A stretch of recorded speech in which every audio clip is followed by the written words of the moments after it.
One के सन्नाटे में पंपा सरोवर के तट पर खड़े राम के मुख से जब सुग्रीव के प्रति करुणा भरे शब्द निकले तो हनुमान का हृदय आनंद से भर उठा।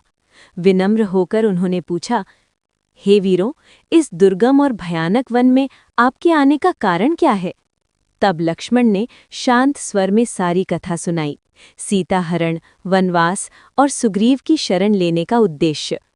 ये सुनते ही हनुमान समझ गए कि ये साधारण पुरुष नहीं, स्वयं धर्म के रक्षक हैं। हनुमान जी राम और लक्ष्मण को लेकर ऋष्यमुख पर्वत पहुंचे।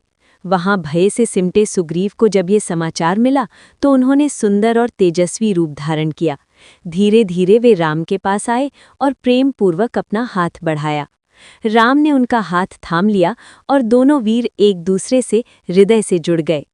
हनुमान ने अग्नि प्रज्वलित की। अग्नि को साक्षी मानकर दोनों ने परिक्रमा की। उसी क्षण दो अकेले दुखी मन मित्र बन गए, राम और सुग्रीव। अब सुग्रीव का दुख उमड़ पड़ा। उन्होंने कांपती आवाज में कहा, मेरे बड़े भाई वाली ने मुझसे मेरा राज्य छीना, मेरी पत्नी छीन ली और मुझे घर से निकाल दिया। राम ने दृढ़ स्वर में कहा, सुग्रीव, जिसने अन्याय किया है उसका अंत निश्चित है। मैं वाली का वध करूंगा। तब सुग्रीव ने सीता द्वारा मार्ग में फेंके गए आभूषण दिखाए। राम की आंखें भर आईं। उन्हें ज्ञात हुआ कि सीता का हरण रावण ने किया है। सुग्रीव ने भी उसी क्षण प्रतिज्ञा ली, हे राम, मैं उस राक्षस के विनाश में आपका साथ दूंगा। फिर सुग्रीव ने अपने वैर की पूरी कथा सुनाई। एक रात मायावी नामक राक्षस ने किष्किंधा के द्वार पर आकर वाली को युद्ध के लिए ललकारा। दोनों उसका पीछा करते हुए एक गुफा में गए। वाली ने कहा, जब तक मैं लौट ना आऊं यहीं प्रतीक्षा करना।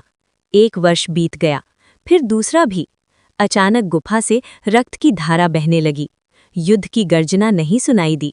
सुग्रीव का हृदय टूट गया। उन्होंने भाई को मृत मानकर गुफा बंद कर दी।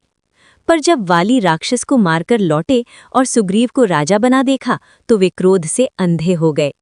बिना कुछ सुने उन्होंने सुग्रीव को राज्य से निकाल दिया और उनकी पत्नी को भी छीन लिया। अब भयभीत सुग्रीव इस ऋष्यमुख पर्वत पर शरण लिए बैठे थे, जहां मुनि के शाप के कारण वाली नहीं आ सकते थे। सारी कथा सुनकर राम उठ खड़े हुए।